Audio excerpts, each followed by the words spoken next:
Hello everybody and welcome to the lowdown. We have some breaking news here. Twitch has released an update to their nudity and attire policy. Haven't read it. I'm gonna read it here with you guys. Let's see what Twitch has said to address any discrepancies with attire and nudity on the platform. Wow. Here we go. We felt it was important to share this now, as many new faces are joining Twitch, so that all creators have the information they need to create their content. Wow. I know, it is very wow. I know, it's so wow. Historically, to address the variety of situations and contexts on Twitch, our policy on nudity and attire focus on context.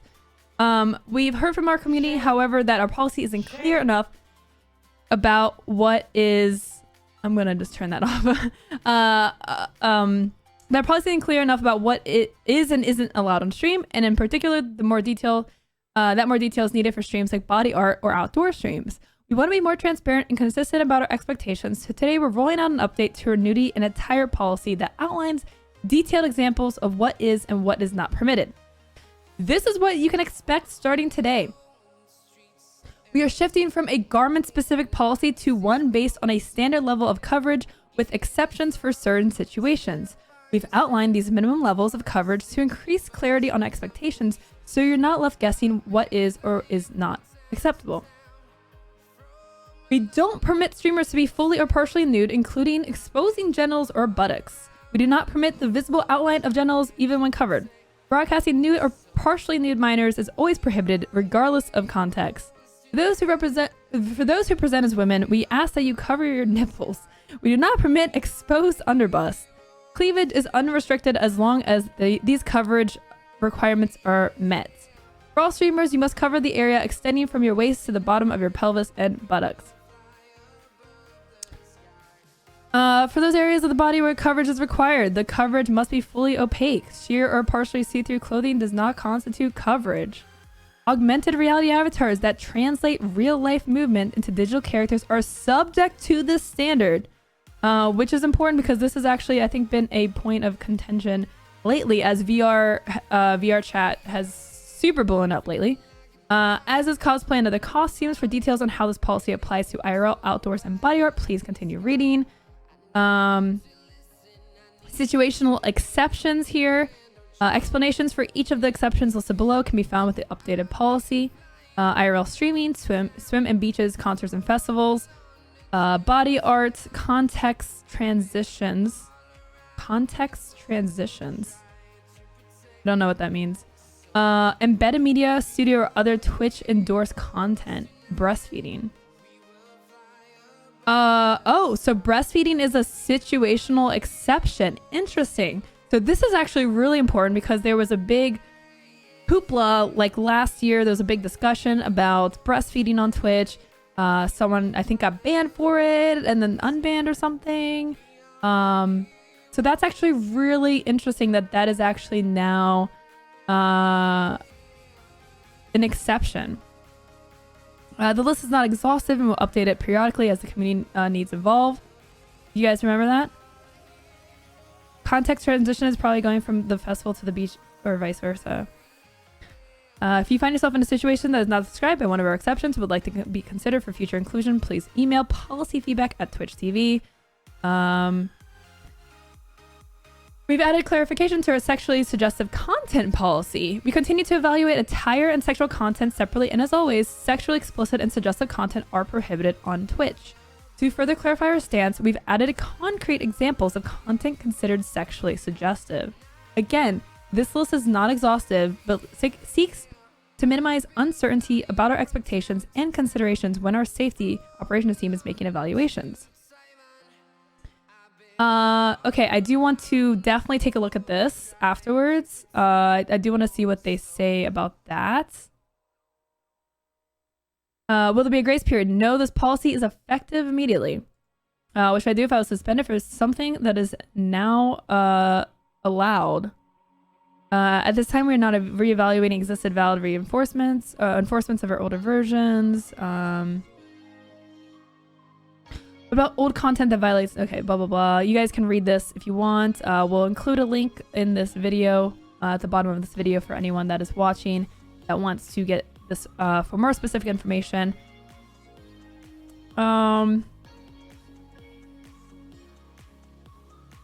Okay, so out of this, the breastfeeding one is definitely a big one, because that was again, that was just one of those things that someone got banned for and then unbanned for, and there's a big discussion around it, and Twitch is actually putting a stance out there saying that breastfeeding is okay on Twitch. So this is actually, I believe, their first time that they've made an official stance about that situation. They are specifically addressing the VR stuff, because there's been definitely some things crossing the line on there. This is actually really interesting because there's situations that are out of your control, like other people breaking this rule, and they're not streamers, or they're whatever, they don't care, they don't know, they don't try to follow Twitch's rules, right? So that's actually really kind of dangerous when you're doing VR chat and stuff. Like, you got to be really careful. I would guess there's probably rules in place for that in general, but I'm not super familiar with VR chat or any of that stuff, so I'm not really sure.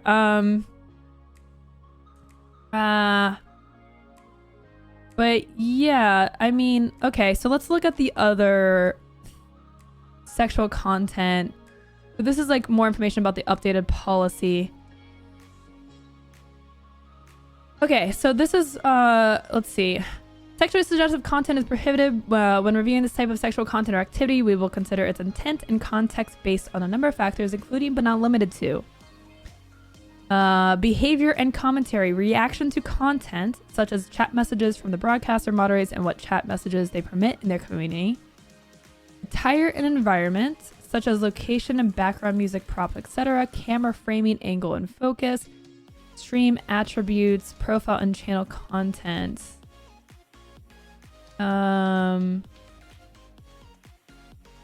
Is this the area that they said was different?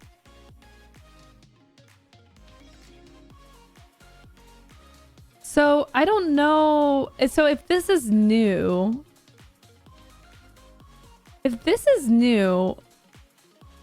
I'm not sure, like, because this is still, man, I don't know. I don't know if this is going to have like a broad sweeping effect on, women who do the dancing streams, like, that are more suggestive, or, I feel like, I'm not sure if these specifically, like, I don't think this is specific enough in a way.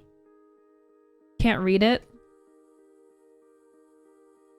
There we go. Sorry about that. I'm not sure. I feel like what chat messages they permit in their community, that's true. That is actually really interesting too. I'm not sure. I don't really spend any time in these channels. It's just not my personal interest. So I will wonder if this is like specific enough that they're gonna crack down on a lot of the people in just chatting that kind of, like, it's like, we all know what they're doing.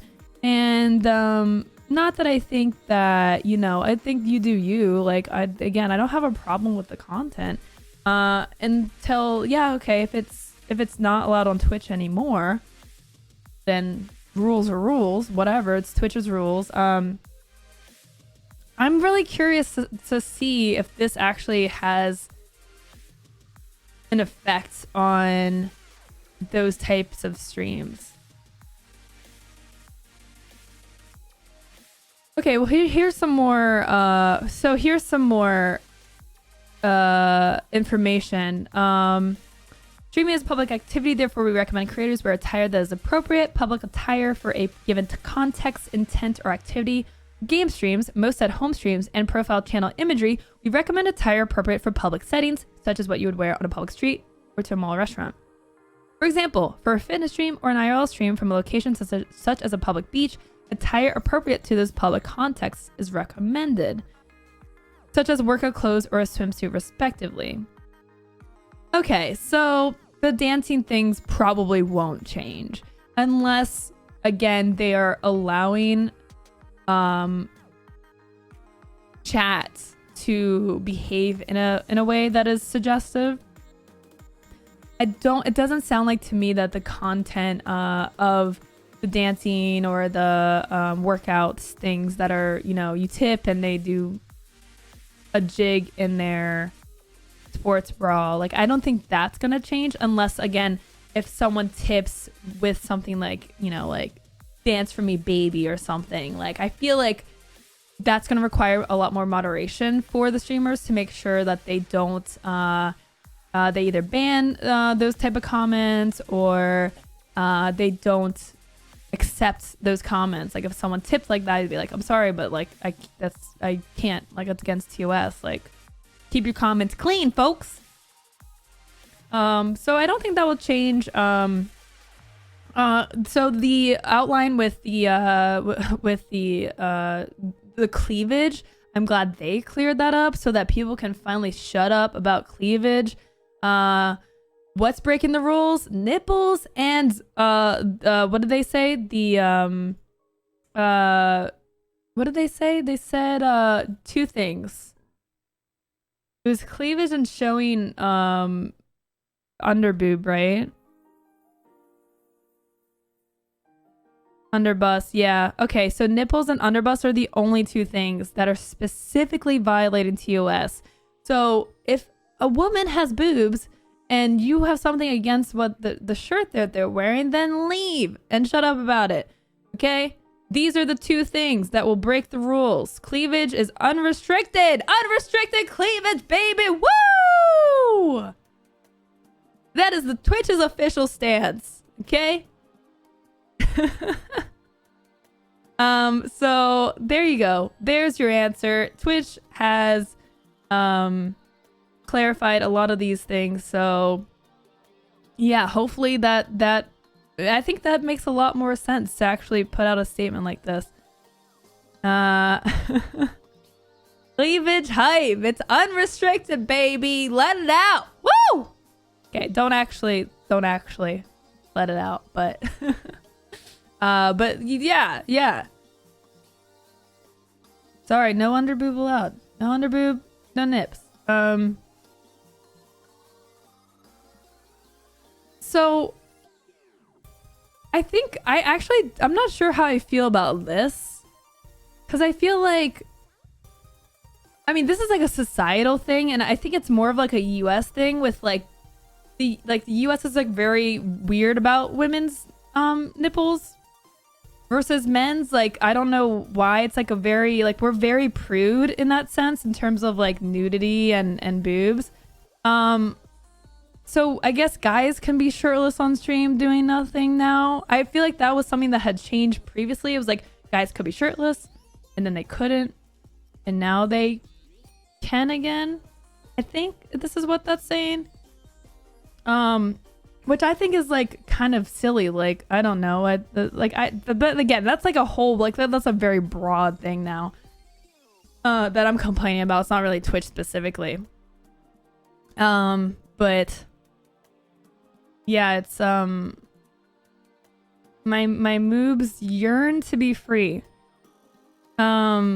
I don't know, like I don't want to see a lot of guys shirtless most of the time either, but I mean whatever, I'm not gonna make that a rule, I guess. But yeah, okay, so these are the rules. This is the update. This literally just dropped today. We'll see about enforcement because Twitch said that there's no grace period for the situation. So, you know, we'll see. We'll see if they start cracking down. I mean, what are they gotta crack down today. They're not gonna crack down today. That would be really silly. But they'll probably start cracking down like tomorrow, I guess. I don't know. Like moderation on Twitch is such an interesting topic because it's definitely a struggle that Twitch has had in the past a few years as Twitch has grown, and Twitch is definitely growing right now. So we'll see if they're putting more bodies towards, you know, more effective moderation. We'll see if that actually makes a difference. But yeah, so there you have it. There's the news. What do you guys think about the new Twitch updates? Do you think they're effective? Do you think anything is gonna be done? Are they good enough? What do you guys think? Let me know in the comments below. Thank you guys for watching. This has been the Lowdown with Lowco. Thanks for watching.